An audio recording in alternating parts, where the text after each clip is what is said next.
Hello friends, welcome to my channel. మీకు కనుక ఈ వీడియో నచ్చినట్లయితే తప్పకుండా లైక్ చేయండి. బాగి రాతుడికి ఫోన్ చేసి అమర్ని చెడమడ తిట్టేస్తూ ఉంటుంది. ఇక అమర్ ఆ మాటలన్నీ వినేశాడని తెలుసుకున్న బాగి, నీ బ్యాడ్ టైం బ్రేక్ డాన్స్ వేస్తుందని తెలిసి కూడా నువ్వు ఇలా మాట్లాడావు చూడు, నిన్ను అనాలి అని చెప్పి తనని తాను తిట్టుకుంటుంది. ఇక ఆ తర్వాత తన చీర కొంగును ఫోన్కి అడ్డంగా పెట్టి, రాతుడు గారు, ఇప్పుడు మీ సార్ని నేను నిజంగానే తిట్టానని మీరు అనుకుంటున్నారా? లేదు లేదు, ఊరికే అలా అన్నానంతే. ఆయన పైకి కోపంగా కనిపిస్తారు కానీ చాలా సరదా మనిషి అని చెప్పి బాగి అమర్ కోపాన్ని చల్లార్చడానికి ప్రయత్నిస్తూ ఉంటుంది. ఇక అమర్ కోపంగా బాగి మాటలు వినకుండా ఫోన్ని కట్ చేస్తాడు. అసలు ఏంటి రాతోడ్, ఆ మోసగత్తె నా గురించి అలా మాట్లాడుతుందేంటి, బాగా పొగరు ఎక్కువైంది అని చెప్పి ఇంటికి వెళ్ళిన తర్వాత చెప్తాను తన సంగతి అని చెప్పి అమర్ అనుకుంటాడు. బాగి ఏమో అయ్యో పొరపాటున ఆయన ఫోన్ వింటున్నాడని తెలియక ఎలా పడితే అలా మాట్లాడేశాను, నన్ను ఇంటికి వచ్చిన తర్వాత ఏం చేస్తాడో, ఎటువంటి శిక్ష వేస్తాడో అని చెప్పి బాగి అలా కంగారుగా లోపలికి వెళ్ళిపోతుంది. మరోవైపు రామ్మూర్తి మంగళ ఇద్దరూ కూడా అమర్ ఇంటికి వస్తారు. ఆరు కోసం రామ్మూర్తి వెతుకుతుంటే, ఏంటయ్యా ఎవరి కోసం అంతలా వెతుకుతున్నావు అని చెప్పి మంగళ అడుగుతూ ఉంటుంది. ఎప్పుడు ఇంటికి వచ్చినా నా పెద్ద కూతురు నా ఎదురుగా నిలబడి బాగున్నారా అంటూ నన్ను పలకరించినట్టుగా అనిపించేది. ఈరోజు తను తెలియని లోటు నాకు కనిపిస్తుంది, ఏదో కోల్పోయినట్టుగా అనిపిస్తుంది అని చెప్పి రామ్మూర్తి అంటూ ఉంటే, నీకు నీ కూతురు పెళ్ళైపోయిన దగ్గర నుండి పిచ్చెక్కింది, అందుకే ఎలా పడితే అలా మాట్లాడుతున్నావు, పదవయ్యా ముందు వచ్చిన సంగతి చూద్దామని చెప్పి మంగళ రామ్మూర్తిని తీసుకొని ఇంట్లోకి వస్తుంది. రామ్మూర్తిని చూడగానే బాగి కన్నీళ్లు పెట్టుకుంటూ నాన్న అంటూ ఎమోషనల్గా హగ్ చేసుకుంటుంది. ఇంతలో అమర్ వాళ్ళ అమ్మగారు కిందికి వచ్చి రండన్నయ్య గారు అని చెప్పి రామ్మూర్తికి నమస్కరిస్తూ ఉంటుంది. కూర్చోండి అన్నయ్య గారు, ఇలా వచ్చారేంటని చెప్పి అమర్ వాళ్ళ అమ్మగారు అడుగుతుంటే, పెళ్లి తర్వాత అమ్మాయిని అబ్బాయిని మా ఇంటికి తీసుకువెళ్ళడం ఆచారం కదండి, అందుకే తీసుకువెళ్ళడానికి వచ్చానని చెప్పి అంటూ ఉంటే, అబ్బాయి ఆఫీస్కి వెళ్ళాడు, వచ్చే టైం అయింది, కూర్చోండి అన్నయ్య గారు, వాడు వచ్చే వరకు ఉండి వాడిని తీసుకుని వెళ్ళండి అని చెప్పి అంటూ ఉంటే, ఇక అప్పుడు మనోహరి అడ్డుపడుతూ, అసలు ఏంటంటే మీరు అమర్ వాళ్ళ ఇంటికి వెళ్ళడం ఏంటి, అమర్ ఏమైనా ఈ పెళ్ళి ఇష్టపడి చేసుకున్నాడా, అసలే అమర్ మూడ్ బాగోలేదు, చాలా కోపంగా ఉన్నాడు, అటువంటిది మీరు వాళ్ళ ఇంటికి వెళ్ళమంటే ఎలా వెళ్తాడని చెప్పి మనోహరి అంటూ ఉంటుంది. చూడు మనోహరి, వాడికి ఇష్టం ఉన్నా ఇష్టం లేకపోయినా వీళ్ళిద్దరికీ వేదమంత్రాల సాక్షిగా పెళ్లి జరిగిపోయింది. పెళ్లి తర్వాత అమ్మాయి పుట్టింటికి వెళ్ళడం ఆచారం. అన్నయ్య గారు మీరేం కంగారు పడకండి, వాడిని నేను ఒప్పించి మీతో పాటు పంపిస్తానని చెప్పి అమర్ వాళ్ళ అమ్మగారు మాటిస్తారు. ఇక దాంతో చాలా సంతోషం అని చెప్పి రామ్మూర్తి అక్కడే కూర్చొని ఉంటాడు. ఇంతకీ పిల్లలు ఎక్కడ, పిల్లలు కనిపించడం లేదేంటి అని చెప్పి రామ్మూర్తి అంటూ ఉంటే, పిల్లలు గదిలోనే ఉన్నారు అన్నయ్య గారు, ఇప్పుడు సెలవులు కదా అని చెప్పి అమర్ వాళ్ళ అమ్మగారు పిల్లలు మీ తాతయ్య వచ్చారు రండి అని చెప్పి పిలుస్తూ ఉంటే, అప్పుడు పిల్లలు రామ్మూర్తితో మాట్లాడకుండా ఈ రోజు నుండి మాకంటూ ఒకే ఒక తాతయ్య ఉన్నారు అని చెప్పి అది ఈయన అంటూ అమర్ వాళ్ళ నాన్నగారిని చూపిస్తూ ఉంటారు.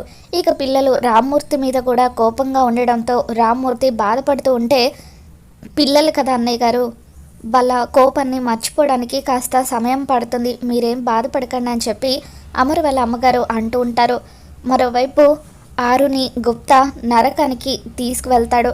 ఇక అక్కడ యమధర్మరాజుల వారు గుప్తాను చూసి సీరియస్గా, ఏంటి గుప్తా, నువ్వు ఎప్పుడనగా వెళ్ళావు, ఎప్పుడనగా వస్తున్నావు, ఒక ఆత్మను తీసుకుని రావడానికి నీకు ఇన్ని రోజులు పట్టిందా అని చెప్పి యమధర్మరాజుల వారు అడుగుతుంటే, క్షమించండి యమధర్మరాజుల వారు, అనుకోకుండా నా అంగుళికాన్ని పోగొట్టుకోవాల్సి వచ్చిందని చెప్పి గుప్తా అంటూ ఉంటే, ఇకప్పుడు పక్కనే ఉన్న ఆరు, నమస్కారం సార్, మీ గురించి నేను చాలా విన్నాను, సినిమాల్లో చూశాను కానీ డైరెక్ట్గా చూడడం ఇప్పుడే అని చెప్పి, గుప్తా గారు చెప్పేది నిజమే కానీ ఆయన అంగుళికం పోవడానికి కారణం నేనే సార్, నా కుటుంబాన్ని చూడడం కోసం నేనే ఆయన అంగుళికాన్ని దాచేశానని చెప్పి ఆరు యమధర్మరాజుల వారికి నిజం చెప్పేస్తుంది.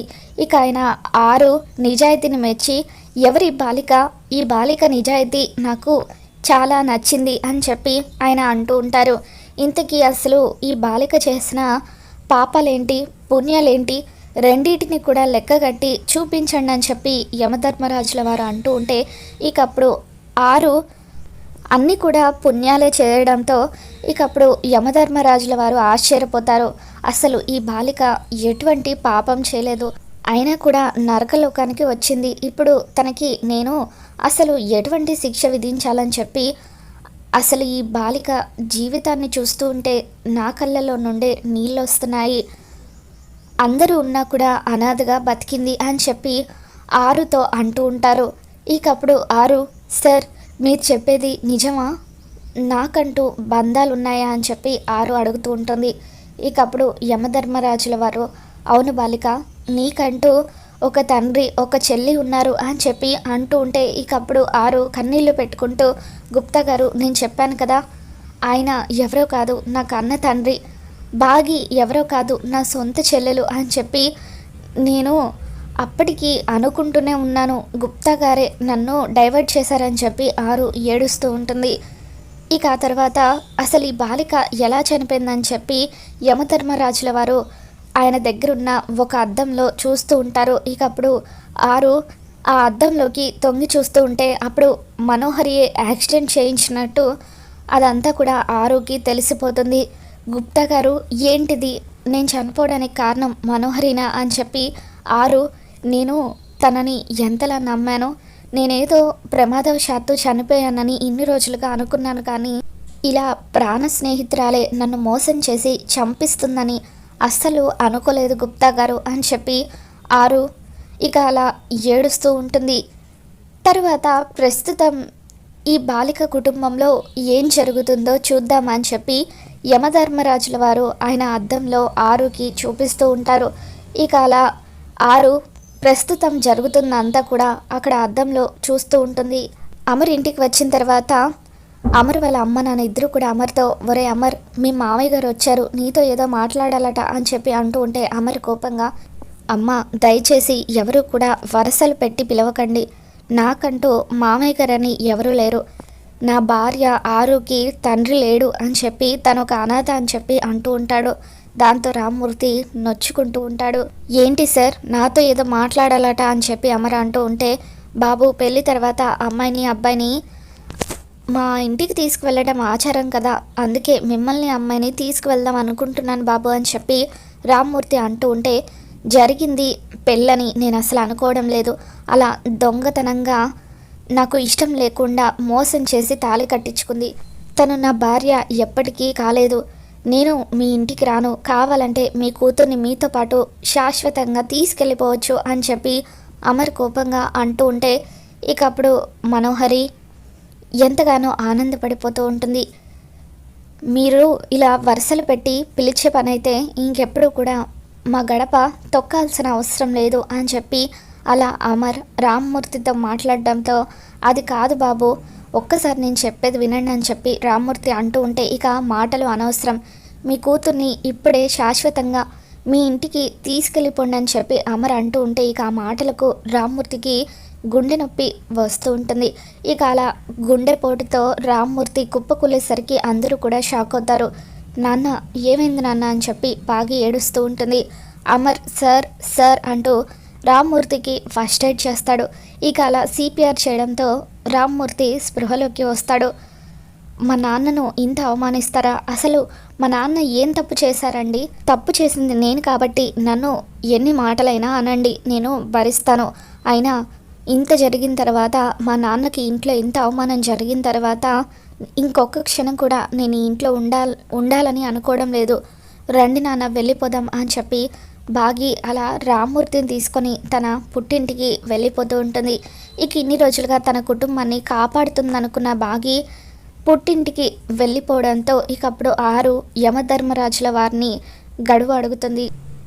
మా ఆయనకు నా చెల్లెలికి వచ్చిన మనస్పర్ధలు తొలగించి ఆ మనోహరి పైన ప్రతీకారం తీర్చుకోవడానికి నాకు కొద్ది రోజులు గడువు ఇవ్వండి యమధర్మరాజుల వారు, మిమ్మల్ని చేతులెత్తి వేడుకుంటున్నాను అని చెప్పి ఆరు అలా యమధర్మరాజుల వారిని గడువు అడిగి మళ్ళీ భూమి మీదకు అడుగు పెడుతుంది. మరి ఆరు రాకతో అమర్ భాగ్యల జీవితం ఏ విధంగా మలుపు తిరుగుతుందో మళ్ళీ మన ఛానల్లో తెలుసుకుందాం. వీడియో నచ్చినట్లయితే తప్పకుండా లైక్ చేయండి.